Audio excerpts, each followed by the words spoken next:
চোখের ছানি একমাত্র চিকিৎসা হচ্ছে অপারেশন। আমরা খুব প্রাউডলি বলতে চাই এখন বিশ্বের সর্বাধুনিক প্রযুক্তি ছানি অপারেশন বা ফেকো সার্জারি কিন্তু আমরা বাংলাদেশেই করি, বাংলাদেশ আই হসপিটালে আমি করছি। ছানি অপারেশনের সাথে কিন্তু শুধু অপারেশন না, শুধু লেন্স না, এটার সাথে মেশিন ইনভলভ, এটার সাথে মাইক্রোস্কোপ ইনভলভ।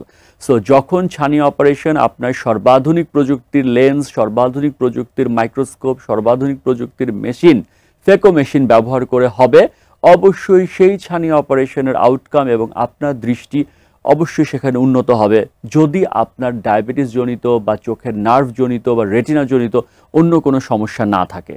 এখন চোখে ছানি পড়েছে, তাহলে আপনাকে কি করতে হবে? অবশ্যই একজন ফেকো সার্জনকে দেখাতে হবে যে আসলেই শুধু ছানির জন্য আপনি কম দেখছেন নাকি সাথে চোখে অন্য সমস্যা রয়েছে। যদি চোখে অন্য সমস্যা থাকে সেটিকে চিকিৎসা করতে হবে। আর ছানি এমন একটি জিনিস, আপনাকে ছানি পড়লে ছানির জন্য লেন্স বসাতে হবে, না হলে আপনি ছানির জন্য যতটুকু কম দেখছেন সেটি কখনোই দূর হবে না। আর ছানি অপারেশনের পূর্বে যেটি বলেছি, আপনার ডায়াবেটিস কন্ট্রোল থাকতে হবে, আপনার হার্টের অবস্থা স্টেবল থাকতে হবে।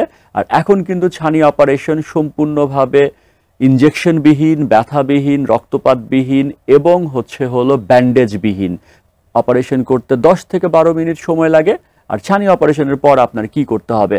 ছানি অপারেশনের পর ইউজুয়ালি 24 ঘন্টার মধ্যে আপনি আপনার স্বাভাবিক কাজকর্মে ফেরত যেতে পারবেন। শুধু দুটা জিনিস, আপনার দুটো সতর্কতা মেনে চলতে হবে। একটি হচ্ছে চোখে আপনি 5 থেকে 7 দিন হিলিং টাইম পর্যন্ত ঝাপটা পানি দিবেন না, এবং আপনার যে সার্জন রয়েছে তিনি আপনাকে কিছু ড্রপ প্রেসক্রাইব করবেন চোখে নির্দিষ্ট সময় পর পর দেওয়ার জন্য। আপনি সেই প্রেসক্রিপশনটি বা পোস্ট অপারেটিভ অ্যাডভাইসটি মেনে চলবেন। এছাড়া কিন্তু ছানি অপারেশনে যেটি বলেছি, আপনি 24 ঘন্টা পরেই আপনি সুন্দরভাবে স্বাভাবিক কাজকর্মে ফেরত যেতে পারবেন। ছানি 90 থেকে 95% ক্ষেত্রে একটি বয়সজনিত খুবই স্বাভাবিক প্রক্রিয়া। বয়স বাড়লে যেভাবে চুল পাকে, বয়স বাড়লে ছানি পড়ে।